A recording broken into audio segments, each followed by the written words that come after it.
ये आपका प्रॉब्लम है कि one face of a prism refracting angle 30 degree and refractive index 1.414 is silvered at what angle must a ray of light fall on the unsilvered face so that after refraction into the prism and reflection at the silvered face it retraces its path।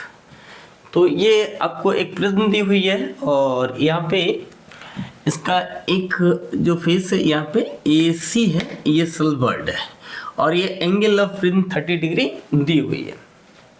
ये कह रहे हैं कि इस face पे ये किस angle पे रे इंसिडेंट हो कि वो इस सिल्वर फेस से अपने पाथ पे फिर से उसी पाथ पे चली आए, यानी रिट्रेस कर जाए। ठीक, तो आप जानते हो मैंने इससे आपको पहले बताया है कि अगर दो मीडियम हो और उस पे कोई रे इंसिडेंट हो, नॉर्मल इंसिडेंस हो, तो वो पहले मीडिया से दूसरी मीडिया में अनडिबेटेड पास कर जाती है।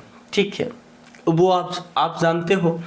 तो मैं ऐसा ही कुछ यहाँ यूज़ करूँगा क्योंकि यहाँ पे सिल्वर्ड है। अगर मान लो कि यहाँ से कोई रे जाती है, अगर वो रे इस पे नॉर्मल इंसिडेंट हो जाए, यानी 90 डिग्री पे या पे इंसिडेंट हो, तो वो अपने पाथ को रिट्रेस कर लेगी। क्यों? क्योंकि ये पोर्शन वो सिल्वर्ड है, तो इसको वो पेनिट्रेट नहीं कर सकती, वो नहीं जा सकती, वो अपने फिर से इसी पाथ को रिट्रेस कर लेगी, मीनिंग उसी पाथ पे वो वापस लौट जाएगी। ठीक, जो मैंने आपको पहले से बताया है। तो मैं यहाँ पे एक रे, यहाँ पे कोई सा एक रे खींच दे रहा हूँ।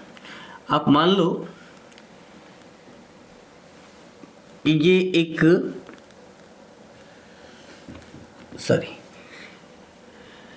ये एक रे PQ रे है, आप कोई सा भी मान सकते हो नेम।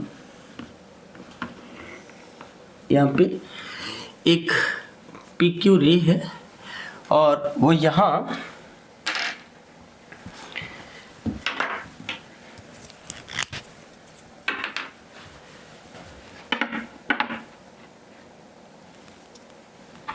इस पे कुछ ऐसा आप मान लेना कि ये 90 डिग्री पे है, जो आपके टीचर्स ने भी कराया है ये। तो आप यहाँ एक 90 डिग्री यानी नॉर्मल दिखाना इस फेस पे। तो ये आपका एंगल ऑफ इंसिडेंस हो जाता है, I मैंने लिख दिया और ये R हो जाएगा। ठीक है, अगर मैंने ये PQ रे यहाँ से खींचा है तो ये P है और ये Q है और ये मान लिया मैंने R है, ये पॉइंट। ठीक, तो ये रे इस पे गई। अगर ये नॉर्मल इंसिडेंस है यहाँ पे, मतलब आफ्टर रिफ्रैक्शन ये इस फेस पे AB के बाद अगर ये रे यहाँ से चलती है और AC फेस पे, जो ये सिल्वर्ड फेस मैंने दिखाया है, इस पे अगर 90 डिग्री यानी 90 डिग्री पे ये इंसिडेंस होती है। ठीक, तो ये क्या होगी, ये जिस पाथ पे गई थी उसी पाथ पे फिर से वापस आ जाएगी। यही आपको दिखाना कि ये एंगल क्या हो, एंगल ऑफ इंसिडेंस। ठीक, तो जो आपको मैंने बताया कि आपको ये दो मीडियम मैंने आपको पहले समझाया था, आप याद करो कि ये मीडियम फर्स्ट है और ये मीडियम सेकंड है। और यहाँ पे कोई रे अगर ये 90 डिग्री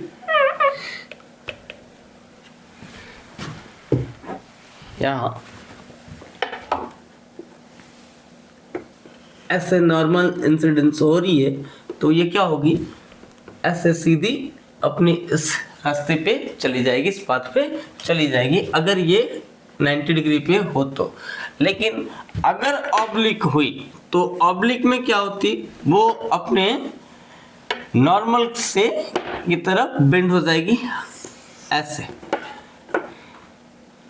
ये मान लो ऐसे एक रे है तो ये ऐसे जाती, लेकिन मैंने यहाँ पे नॉर्मल ये खींचा है तो ये क्या होगी, अब नॉर्मल की तरफ बेंड हो जाएगी। कब, अगर ये रेयर मीडियम है और ये डेंसर मीडियम, ठीक है। ये मीडियम 1 है और ये मीडियम 2 है।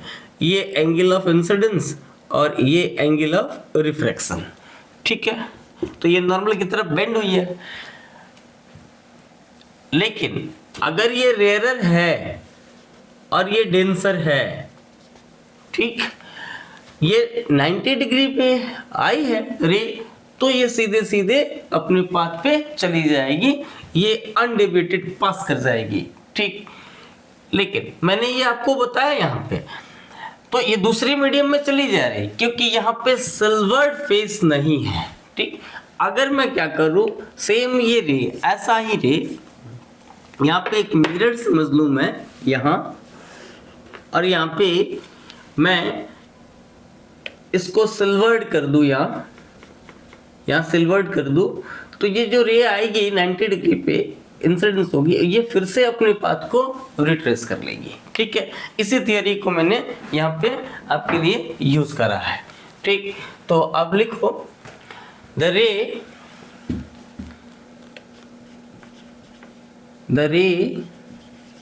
will retrace its path at the silvered surface or face, silvered face, when it is incident normally on it, ठीक है।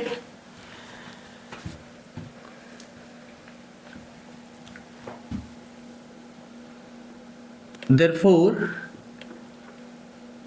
I dash यानी इन एंगल ऑफ इमर्जेंस यहाँ पे, ठीक।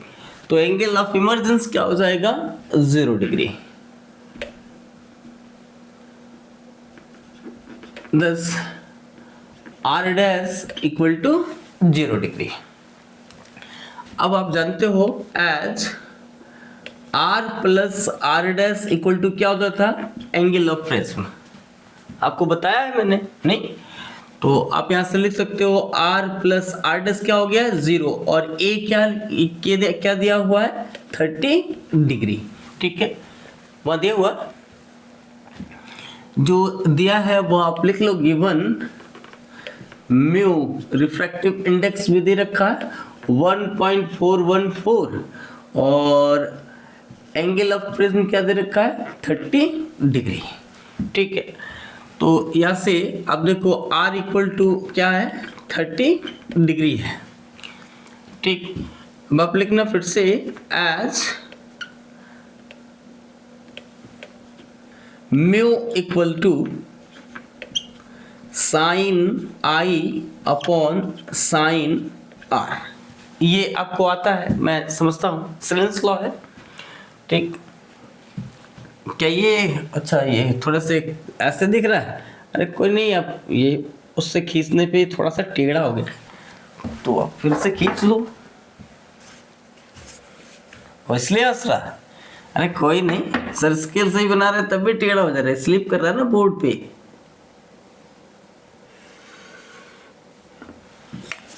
तो भी खींचता ऐसे तो थोड़ा टेढ़ा हो जाता, इसमें हंसने की क्या बात, ठीक। ये mu equal to sine I by sine are. तो आप यहाँ पे देखो mu sine I equal to mu sine are, ये आपने यही लिखा है, ठीक। म्यू1 कोई नहीं, आपके अगर टीचर ने sine I upon sine are equal to mu बता रखा है या म्यू2 1 बता रखा, वो यही आएगा, स्विस लॉ ही है। तो आप लिखो यहाँ पे साइन आई, लो इधर से कर लो आप, तो ये क्या हो जाएगा, साइन आर हो जाएगा, ये क्या होगा, म्यू2 बाई म्यू1, ठीक। अभी यहाँ एयर से वो प्रिज्म में जा रही है, नहीं, एयर से प्रिज्म में जा रही है, तो आप यहाँ पे लिख दो if mu equal to mu and μ1 equal to 1, air है तो जनरली आप एयर को 1 लेते हो, अरे 1 पॉइंट समथिंग होता है, आप कैलकुलेशन के लिए μ1 रिफ्रैक्टिव इंडेक्स ऑफ एयर वो ले लेते हैं हम 1। तो यहाँ पे ये क्या आ गया, आप देखो आप आ गया sine I upon sine are equal to mu by 1, mu ही तो होगा, ठीक। तो यहीं से आप लिख सकते हो, यही लिखा है मैंने, mu equal to sine I by sine are. तो अरे ये आपको आता है, मैं समझता हूँ ये आपको आता है। तो यहाँ पे म्यू इक्वल टू दे रखा है, आप लिख लो यहाँ, mu equal to 1.414 equal to sine I upon sine are, तो साइन 30 डिग्री। अब यहाँ से 1.414 ये √2 की वैल्यू होती है, आप लिख लो, ठीक है। तो यहाँ पे साइन आई अपॉन साइन 30 डिग्री की value 1/2, yes so that imply sine I equal to √2 into 1/2, या से आप साइन आई इक्वल टू लिख सकते हो √2 इंटू, ये आपको चाहते तो यहाँ से काट लेते, मैंने यहाँ पे लिख दिया √2 इंटू √2, तो √2 से √2 कैंसिल हो गया। तो ये आपका क्या आ गया, ये आपका आ गया साइन आई इक्वल टू 1/√2, यानी आई इक्वल टू ये क्या हो जाएगा, साइन इनवर्स 1/√2। अब आप जानते हो उसकी वैल्यू π/4, अरे कोई नहीं π/4 लिखो, या मैं यहाँ पे आई इक्वल टू 45 डिग्री लिख दूँ, कोई परेशानी नहीं है। तो ये आपको क्या करना था, बेसिक आप अगर ये याद रखे हैं, आपको आता है या नहीं ध्यान में है, तो आपका ये प्रॉब्लम इजी हो जाएगा। और ये आपको याद रखना होगा, फॉर्मूला तो आपको लर्न है आपके पास, अब मैं मानता हूँ r plus r dash equal to ये होता है, और mu equal to sine I by sine r होता है। तो मैंने वहां से वैल्यू उठाई और यहाँ रखी, तो ये मेरा i इक्वल टू 45 डिग्री, यानी एंगल ऑफ इंसिडेंस क्या आ गया, 45 डिग्री। अगर ये 45 डिग्री पे, अगर ये सिल्वर्ड फेस है और 45 डिग्री पे AB पे ये PQ रे इंसिडेंट होती है नॉर्मल केस से, तो ये क्या होगा, अपने पाथ को रिट्रेस कर लेगी। यही क्वेश्चन था आपका, तो ये इजी है, वो बड़ा नहीं है, आपको थोड़ी सी प्रैक्टिस है तो ये आप क्वेश्चन कर दोगे, ठीक, बढ़िया, चलो।